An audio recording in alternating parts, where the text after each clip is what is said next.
First of all, could you tell me, how did you get involved with Global Medic? Um, Somewhere around 10, maybe 12 years ago, on the television, I saw the founder of Global Medic explaining his charity's role in the response for a large earthquake in Haiti. And I had just become a paramedic, and I thought that that would be a good organization to join and use some of my skills responding to international incidents. So I contacted them through their website, and the rest was history. And so when, everything was happening in Ukraine, what was it about this whole situation that made you think, I want to travel to Europe? Well, whenever there's a natural disaster or significant event happening around the world, Global Medic will often send out an email inviting its volunteers to deploy. I got that email at the first week of March. I discussed it with my wife and decided that, obviously, with our close familial relation with Ukraine and the significant Ukrainian presence in the area where we live, that it would be a good opportunity for me to deploy and make a difference to help our brothers and sisters in Ukraine and the refugees that are fleeing the war there. And so where are you located? Right now, I am stationed out of the capital of Moldova. It's called Chisinau. It's kind of a fun city to pronounce. We're kind of, not many people know where Moldova is. It is right on the southwest border of Ukraine. And I'm kind of smack dab in the center of Moldova. And so tell me a little bit about some of the stuff that you guys have been doing so far. So far, we've been running food distribution programs.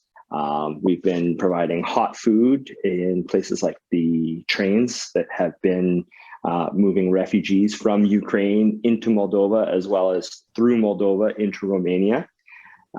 We've also been supplying hot food to some of the refugee centers that have popped up. Some are official government-run refugee centers, and others are very ad hoc setups, like places like churches or sports facilities that had some space.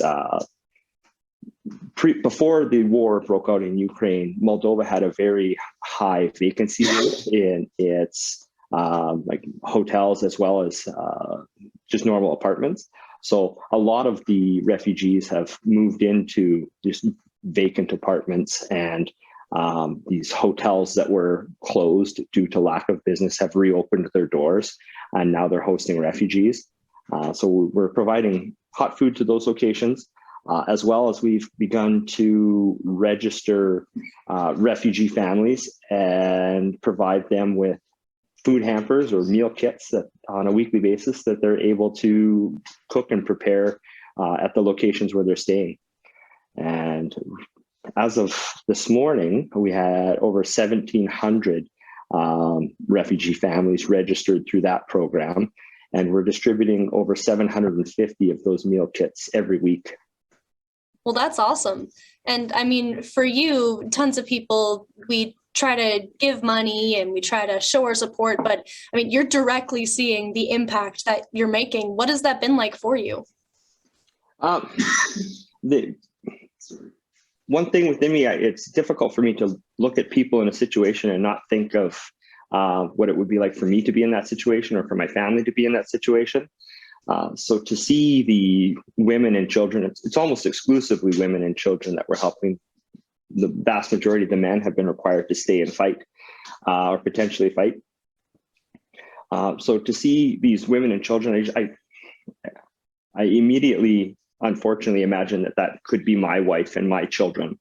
And when you see the relief on the mom's face when she has this 6.5 kilo bag of groceries that we're able to give her to feed her family or help to feed the family for a week, I don't like how it sounds to say that it makes me feel happy. It makes me feel grateful that I have the opportunity to help people that need so much help. Yeah, absolutely. And, there's a group of you guys that are clearly all feel passionate about this and are doing your best to help with this. What's the team that you're working with like?